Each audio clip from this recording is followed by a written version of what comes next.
Hi everybody, welcome back to my channel. Today is another episode of the Post-it Report and we'll be talking about season 3, episode 4 of The Summer I Turned Pretty. A lot of people in my life said that this was one of the worst episodes of TV that they've ever seen, and I have to say I disagree, if only because of the last 30 seconds. And I mean only because of the last 30 seconds. I can't defend anything that came before that. The one good thing I will say about this episode, not one good thing, obviously a lot of it is good, but a good thing I will say about this episode is that we are finally back in the summer house. I cheered, everybody cheered. Sighs of relief were sighed all across the nation. We've been missing this, we've been needing this.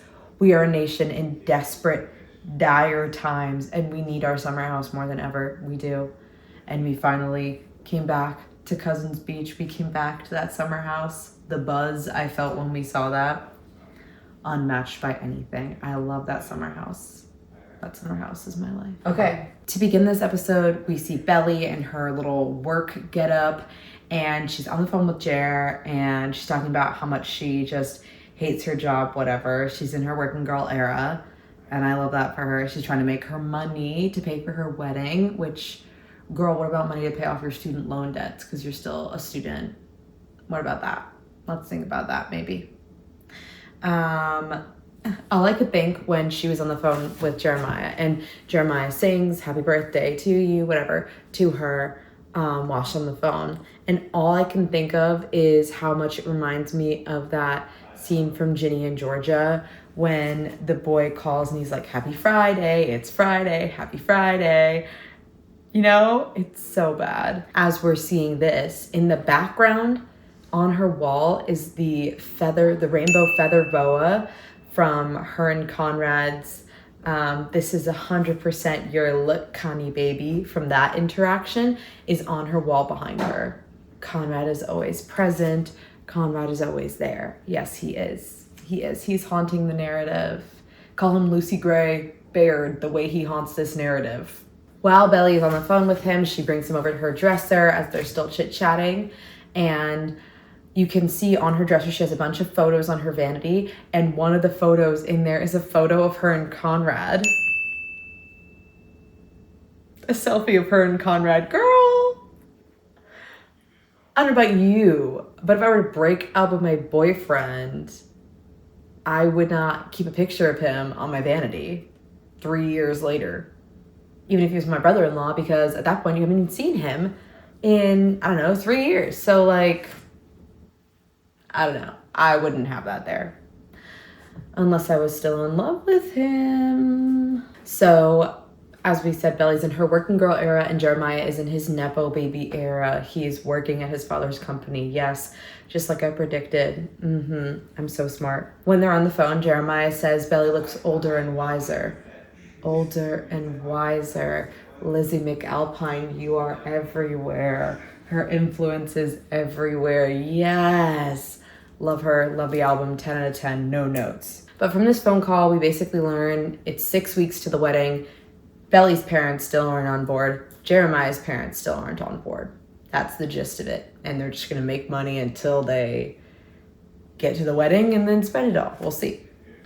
So it's Belly's birthday. She runs down the stairs. Her mom and dad are waiting for her in the kitchen. They have a little birthday thing. For her birthday, her parents get her a bottle of wine that was from the year that she was born.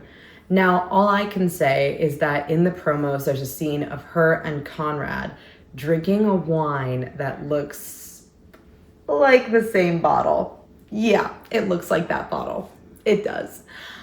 And the funny thing is, she says, oh, I'll have it with Jared. But girl, I think you're gonna have it with Conrad. I think that's for Conrad. And then Belly, of course, has to go ahead and ruin the moment by being like, oh, I want to talk to you about the wedding. And her mom's like, no, I'm not gonna go dress shopping with you. And Belly's like, why? Because you are busy or because you hate me? It's like, girl, she doesn't, well, Laurel doesn't hate you, Belly. She just doesn't support your actions, and neither do most of us. So I think we're all kind of on the same boat, and you should lay off of Laurel.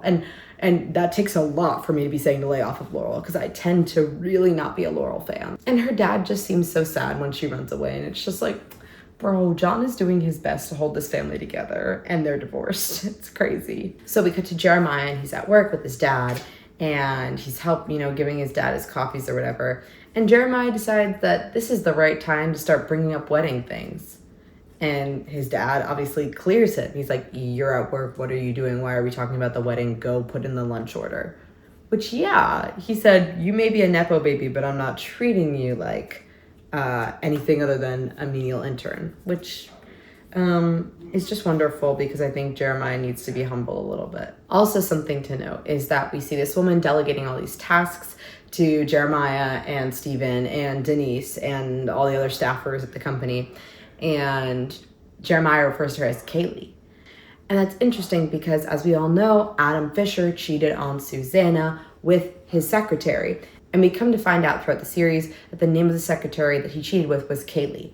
So are we meant to believe that this Kaylee, who is in the office being nice to Jeremiah, is the same one that Adam Fisher cheated with? In which case, that's impressive that he didn't fire her, or she didn't get fired, or there wasn't some kind of HR thing. And it's also impressive that Jeremiah still kind of likes her, considering, they cheated together. But hey, maybe he excuses cheaters. Maybe that's how he rationalized it in his own brain. I don't know. But it's just, I did really like that they tied that back in, because they were like, oh, we're not just going to let him have some new assistant. No, it'll be the same one from years and years and years ago that he cheated on his wife who had cancer with. I need to speak my truth. I do not like Denise. I am all for a girl boss. Girl, I'm a corporate girl boss. That doesn't mean that I can support Denise. She is so insufferable. Everything has to be a whiny, And I get making interns do busy work, but that just takes it to a whole new level of rude and whatever. And I understand that she feels that she's been scorned by the system that is setting Jeremiah up for success and setting her up for failure. However, I don't think that the way that she's going about dealing with it is correct. And on that same note, I think that they need to stop pushing Stephen and Denise together. I don't want Stephen and Denise to be together. I want Stephen and Taylor to be together. Taylor's mom has a revenge dress that she's going to go to the bar in to make Scott's friends text him and say that she looks cute, which is a very girl thing to do. And I love women telling women's stories. I really love that kind of representation in the media. I love that Taylor is just trying to girl boss her way out of debt. She's just trying to be like, no, if I look at the paper long enough, it's going to make sense. Every time Stephen tries to help her, she just turns it down again and again and again. And I get trying to be a girl boss, but girl, sometimes we can't girl boss ourselves out of this one. It's not feasible. And Belly calls and invites Taylor to go dress shopping, which is sad because we know Belly wanted to go dress shopping with Laurel. Cut back to the corporate world. We see Denise and Stephen having another conversation. Stephen makes a joke about the air in the chips bags, and Denise corrects him, but it's supposed to be this weird flirty-ish moment. And it feels so forced, and I just need them to stop. So Jeremiah asks Stephen to be his best man at the wedding, and Stephen gladly accepts. Jeremiah says that he's going to get Laurel's blessing. And all I'm thinking is, well, if you really want her blessing that much, maybe you should have asked her before you proposed. Oh, wait, you couldn't, because the only reason you did it was because her sister got into a car accident and you cheated on her and she broke up with you. Bruh. Right. So Taylor and Belly and Lucinda go dress shopping at a prom dress store for Belly's wedding dress. Taylor being a PR major just makes sense. No other notes on that, just that. In one of the shots in the dressing room when Belly is trying on some of the potential wedding dresses, we see a dress in the background that's purple and has floral overlay, and it looks almost identical to Belly's prom dress. And I don't think it is, because I seem to remember Belly's prom dress being 2 straps, and this dress only has 1 strap across the body and 1 arm, but it looks really, really similar. And that can't just be an accident. Set deck had to have done that on purpose. So Belly leaves the prom dress store and she goes outside and she calls Jared, tells him that she got a dress, but that her mom didn't come. And she starts crying, and she's just so sad that she won't be able to do this without her mom. And while she's having this very immediate moment, Jeremiah's like, yeah, I get it. How do I say this without sounding like a terrible person? Your mom died 3 years ago at this point. Yes, it is very sad and it is very hard. However, your fiance is going through something very immediately with a person that is still alive and a relationship that can still be healed, but right now is at a very bad point, and you are choosing to be like, yeah, both of us have. What if I ran over both of you with my car? What about that? Also in that interaction, Jeremiah tells Belly that he has a best man for the wedding, and Belly's like, oh my gosh, you got in touch with Conrad? No, baby, he was actually talking about Stephen, but it's good to know that your mind immediately jumps to Conrad. I feel like this has happened like 3 or 4 times in conversations between the two of them, where he mentions some random man, and she's like, is it Conrad? And he's like, no, actually, it's blah, blah, blah, blah. And it's like, girl, your brain is autofilling Conrad at any chance that you get because you're so in love with him. Something to think about. Then we get a little bit more of a taste of the salon plot with more of the financial issues. And Taylor's mom just said that she's really, really, really lonely. And that's why she's like thinking about going back to Scott, which is, all of this is just to foreshadow and make it make sense when Taylor decides to stay and not go to her internship in New York City. I think they're just really setting up her mom to be this super desperate, cannot function almost on her own without Taylor, to the point where you're kind of sitting there like, yeah, I guess it makes sense for Taylor not to go. Because in any other situation, you'd be like, why would she? Her mom is capable. It's like, oh, her mom actually isn't capable, so she needs to stick around. One good thing that Jeremiah does this episode is that after Belly has such a bad day, he actually drives from Boston to Philly to comfort her for her 21st birthday. And again, I have some questions about driving and stuff, especially when he says that he went 90 the whole way there. Babes, if you're driving through New England on a Friday night, you're not getting anywhere. You're not going 90 anywhere. You're going maybe 15. The gift he gave her was a key to the summer house. And the Summer I Turned Pretty posted like a something on social media about him giving her the key to her heart. And it's like, okay, he gave her a key to the summer house. It's the key to her heart. What's at the summer house? Conrad's at the summer house. The key to her heart is Conrad. I don't think I did any mental gymnastics to get there. He got Laurel flowers, but he didn't get Belly any, which I think is just funny. Because she's like, oh, flowers for me? And he's like, no. And it's like, you couldn't have gotten 2 bouquets of flowers. It's your fiance's birthday, and you couldn't have gotten 2 bouquets of flowers. That's just me. Laurel comes downstairs. Jeremiah's like, listen, Laurel, we should all talk about the wedding, but first, group hug. Like, okay, we're going heavy on the golden retriever energy right then and there. Awesome. They sit down. Jeremiah restarted his line 3 times. And at first he said something different, and then he said something different again, and then he started and he said the right thing. So I don't know if that was an acting choice, if that was what was written. It didn't feel like it was what was written. It felt like he was resetting to because the camera stays on him and then it cuts to Laurel and then it cuts back to him. And I think that he was genuinely just like resetting and like trying the line again, because he started saying like, I know you don't think, and then he swapped to saying something about wanting to marry her, and then his next line was, I know you don't think. So I think that the actor just like messed up and said the wrong line first and then reset and then said the right line and did the good delivery. But I just think the editors like maybe thought that it was a choice, or I don't know, or maybe they decided to look at it and the producers and the editors were like, oh, this actually looks good, and kept it that way. But I don't think that was intentionally how it was originally written, because it felt like it was like a little bit of a weird extra stumble. Jeremiah has the audacity to say, Susanna would have wanted this. Wow. Susanna would not have wanted this. And Laurel says, well, there's no way to know, because she's dead. Last but not least, Jeremiah just says the most diabolical thing. He says, Laurel, you know you always wanted me as a son-in-law. Did she tell you that? Her face during that interaction does not make me think that that's something she's ever said or thought. Then Laurel and Belly just really, really, really, really, really get into it, which sucks. It's sad. It's also her birthday. You still have to think about that. Like, it's still her 21st birthday. Then they get to the summer house, and Jeremiah and Belly fall asleep on the couch. And when Belly wakes up, she kind of is slowly waking up.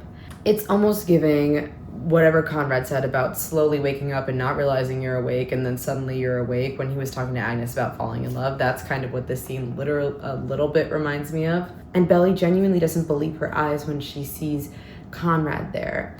And she's kind of just like, Conrad? and he looks, and they both have flashbacks to Christmas that they spent at the house together, which is kind of crazy because you would think like, okay, if it was just Belly and then a flash of Conrad's face, then just Belly had the flashback.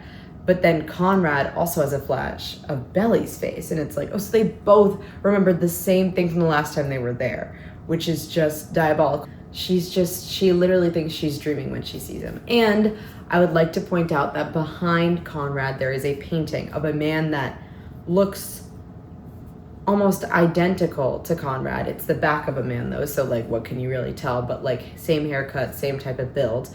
Not the same type of build of Adam Fisher, mind you, but it's Conrad and then two little kids on the beach together. And I just think that's foreshadowing their life together. And I'm not the only one that's also online. I'm not that crazy. Hear me out, hear me out, hear me out. Also, Conrad was just so shocked that Jeremiah has a job and is working for his dad. I thought that was really funny. Then Jeremiah and Belly run back to Jer's bedroom, and Belly's like, I shouldn't stay here. I should probably go home.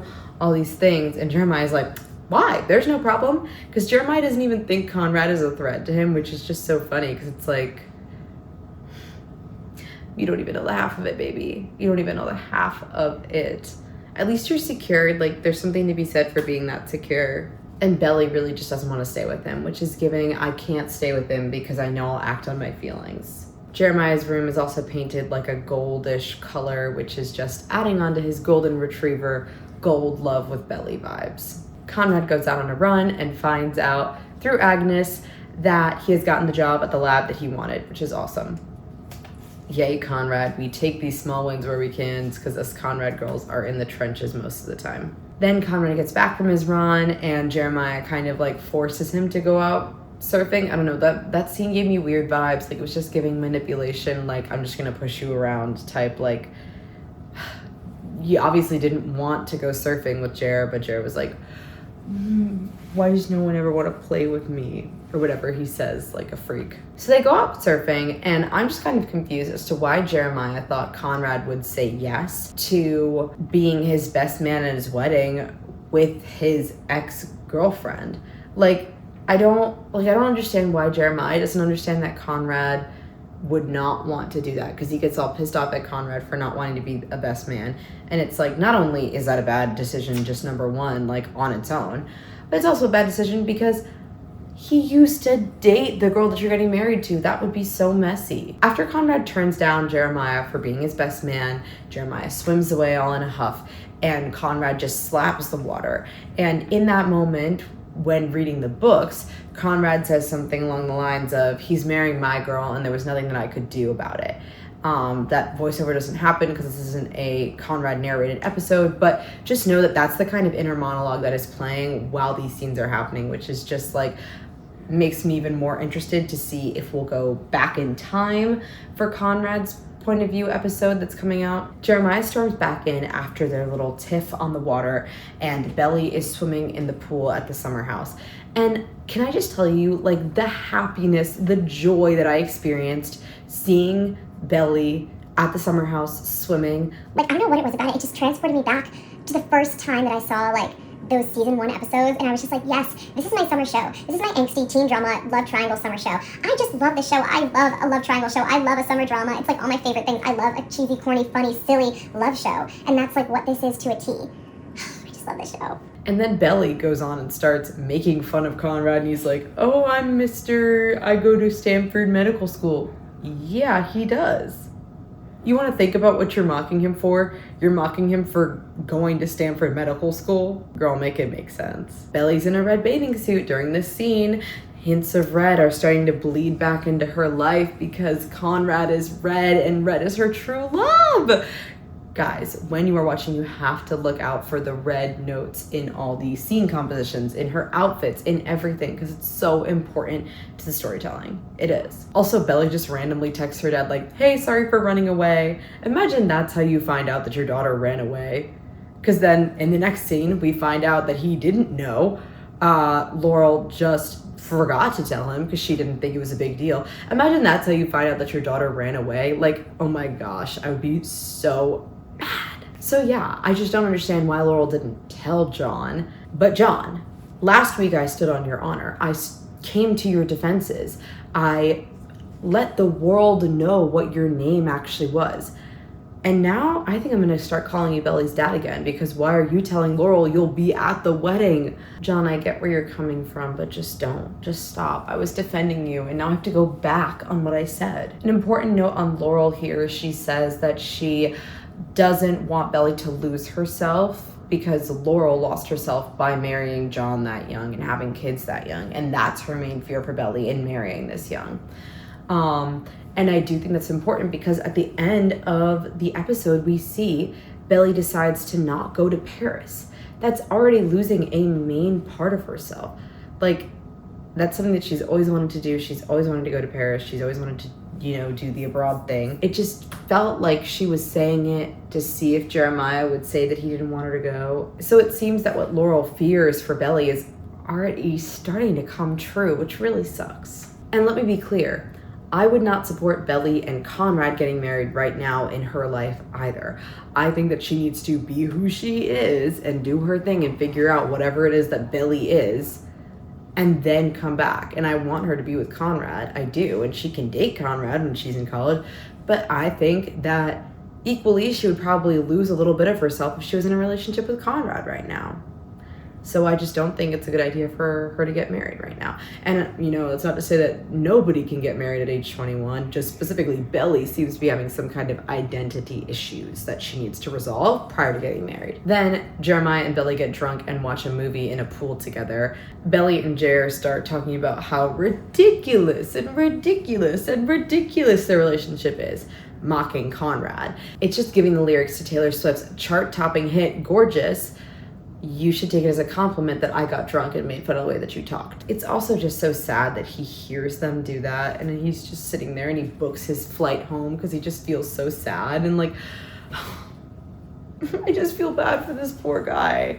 I hope he's doing remote therapy sessions because I know his therapist is back in LA and I know he needs therapy sessions right now. Then there's a scene on a weekend at the office and Steven and Denise are being pushed yet again more, and there's a weird, awkward moment where it's they're obviously trying to clue you in as to we're gonna do something romantic between the two of them, and it's yes, girl. Yes, girl, we know. At this point, I don't think there's anyone who doesn't know. Then we get to the moment that Jer is about to leave Cousins for the weekend and go back to Boston, and we have the interaction about Belly giving up Paris. So Belly says that she just doesn't want to leave him after getting married, and Jeremiah's oh, thank God, because I did not want you to go. And Belly just kind of gives a type smile, which is giving this was a test and you failed. But I don't think that she's going to internalize it, which you should be thinking about these things, but I don't think she's going to address it until much later. But the fact that he was so much oh, thank God, I didn't want you to go. Just because you guys are getting married doesn't mean that she should be giving up on her dreams or her individual persona. And she's wearing a fully red dress. Well, a white dress with red cherries all over it, but the only color on it other than white is red. So I was jumping for joy. She also talked about getting the GRE prep books ready. So those GREs are exams that you take to get into grad school. So they're going to be more in debt. Belly's going to get married at age 21, not even having finished school. And then she's going to go to grad school. Good luck, girl. Good luck, Charlie. I'm home free. I'm home free. Jeremiah has gone. He has left the summer house. Somebody rang the bells. Ding dong, the witch is dead. I know everybody in their mamas were jumping for joy when Jeremiah drove away in that little red Jeep of his. I was so ecstatic. I was so happy. So Steven calls Taylor to talk more about her mom's finances and basically says, oh, your mom's crappy ex-boyfriend opened up a whole bunch of lines of credit in your mom's name, and now she has no credit score, so she can't get any loans, so she can't actually open a salon in her house, which is what she was planning on doing to pay off the debt for her regular salon. I don't know, I'm not really following, and to be honest, I don't really care. And Taylor's like, oh my God, she's gonna be wrecked when she hears this. And you know what else she should be doing? Filing a police report. In this whole episode, all of the talks of Scott and his identity thieving ways and his credit frauding ways, they never talk once about involving the police. Girl, he is committing a crime, it's not like they're like, oh no, we need to make back the money to pay the debts, or you could get him arrested. Like it's like, I don't understand. I mean, I get it, but like I just mean, like, it's just annoying that they're like, oh my gosh, we need to figure it out. And it's like, or you could just get him arrested. Like, that's obviously fraudulent. That's not a real thing that she did. But to make it like better for the plot, I guess they have to figure out how to pay it off. And in order to pay it off, Steven offers to make up a whole bunch of the money, and Taylor's like, no, I don't need it. Yes, you do need it, girl. You do need it. And Steven is so sweet for offering. And she turns him down. Like I said, she's trying to girl boss her way out of this one. And I don't know if she can. Belly goes to the summer house and she hangs up her wedding dress. And as she hangs up her wedding dress, she finds her Deb ball dress.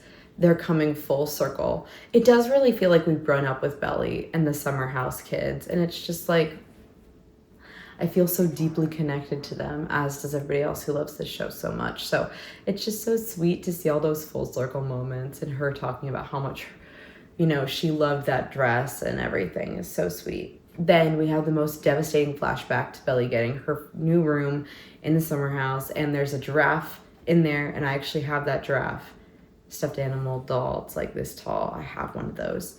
Also, Susanna says she redid Belly's room to be all blue, the wallpaper to be imported from Paris, which, yes, Paris, and that it's Belly's favorite color, which is blue, which I'll talk about and I'll touch on again in a second. Even as a kid, Belly has flower bed sheets. Yes, I love that continuity. Different sheets, but still flowers, because it follows her everywhere. The transition of her as a child laying on the side of her bed with Laurel to Belly in the room alone and then going and lying down on the bed and crying while Landslide is playing.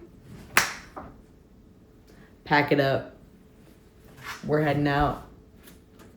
I gotta go. I can't do this anymore. We just see Belly crying, and it's just like, Lola Tung is such a good actor. Seeing her cry like that was just so sad. But then we switch to Conrad's room, which is all blue. Remember 2 seconds ago when I said that they said that Belly's favorite color was blue? And now we're in a Conrad room. It's all blue. He's wearing all blue. Everything in the room is blue. Right. And this is actually a very sad moment for me because Conrad was about to leave. And I don't know if I could have gone another episode with him only being on my screen for 5 minutes. I just don't think I could have done that. But he hears Belly crying. He goes to the door. And this is one of the most intimate moments I've ever seen on TV. He just puts his hand on the door. And then he puts his head on the door and just... You can see the moment when he decides, oh, I actually need to stay. I need to stay. And it's not even like a going back and forth decision. It is like he hears her cry. He goes in there. He puts his head on the door and he walks away and he knows that he has to stay. He has to stay for Belly. And I don't think he's decided whether or not he's going to try to get back together with Belly, or I think that genuinely he was just doing it out of the kindness of his heart, in that he wants to just be there for her. He doesn't even want to be with her. He knows that she is happy with Jer. I think he just wants to be there for her, which is just so... He doesn't even know what she's crying about, really. It's just so... That man is a yearner to the max. So Taylor tells her mom that she's not going to New York City because she needs to help Lucinda get out of debt, which, like, girl, just arrest Scott, but, like, whatever. And also, I've seen online a whole bunch of rumors that Taylor's pregnant. You're kidding. She's not. I don't know why they're saying that.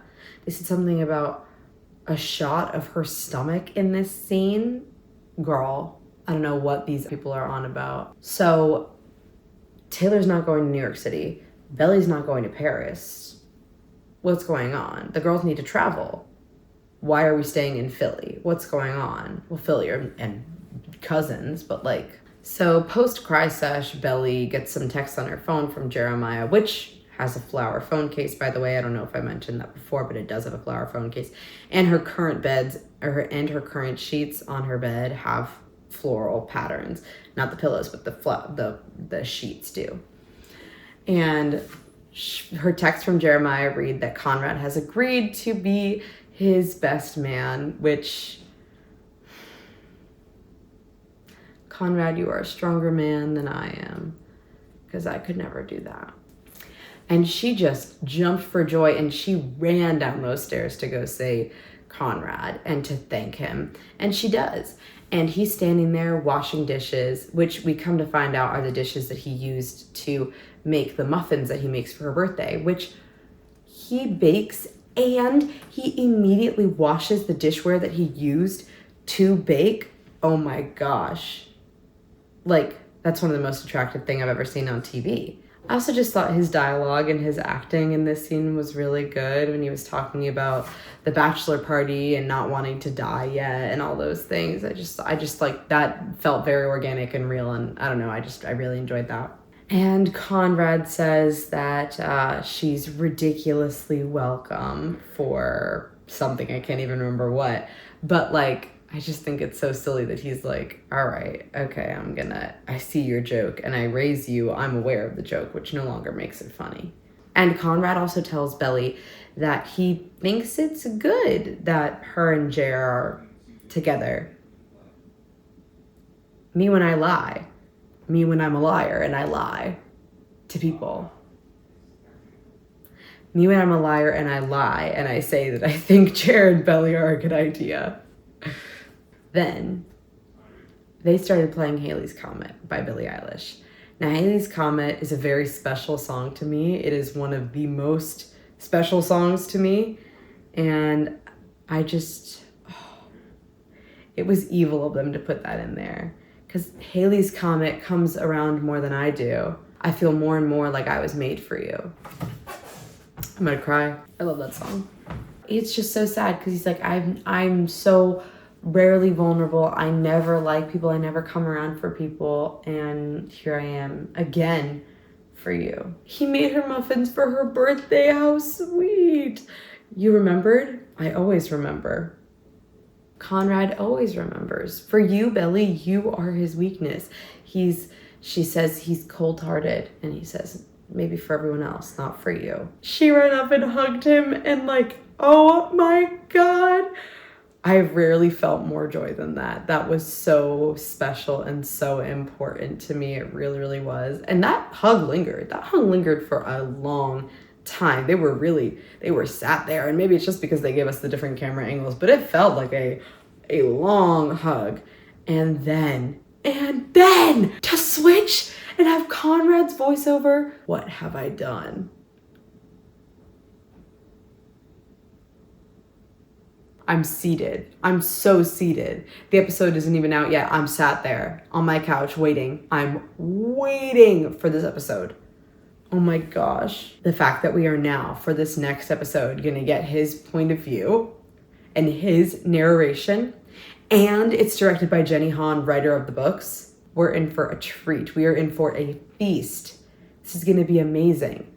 I just hope that Conrad finds out about Belly not going to Paris, and I really just want us to get an equivalent of the "why did you drop out of Yale" speech that Jess gives to Rory in Gilmore Girls. That's what it feels like every time I think about Belly not going to Paris. It's like, Belly, why did you drop out of study abroad? Doesn't sound as good, but they'll figure out how to make it sound better. I hope you guys enjoyed this video and stick around for the next episode. Bye! Boom.